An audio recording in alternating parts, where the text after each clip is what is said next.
মাস হলো সবরের মাস, অর্থাৎ ধৈর্য ধারণ করার মাস। আমরা বুঝতেই পারছি, যখন আমি সকাল থেকে সন্ধ্যা পর্যন্ত, সূর্য অস্ত যাওয়ার আগে পর্যন্ত না খেয়ে থাকবো, পানি পর্যন্ত পান করব না, অনাহারে থাকবো, তখন অবশ্যই আমাদের সাথে সবর অর্থাৎ ধৈর্য কাজ করবে। যদি ধৈর্য না ধরি তাহলে আমরা এতক্ষণ ক্ষুধার্ত ভাবে থাকতে পারবো না।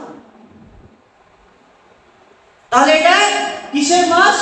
সবর অর্থাৎ ধৈর্যের মাস। আরেকটা বলছেন এটা নেকি অর্জন করার মাস।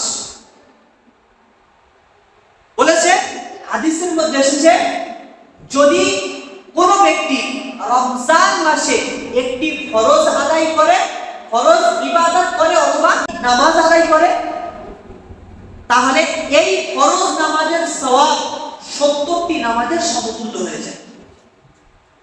এবং যদি কোনো ব্যক্তি একটি নফল ইবাদত করে, তাহলে ওই নফল ইবাদতের সওয়াব একটি ফরজ ইবাদতের সওয়াবের সমতুল্য হয়ে যায়। সুবহানাল্লাহ। তাহলে এটা কি নেকি অর্জন করার মাস।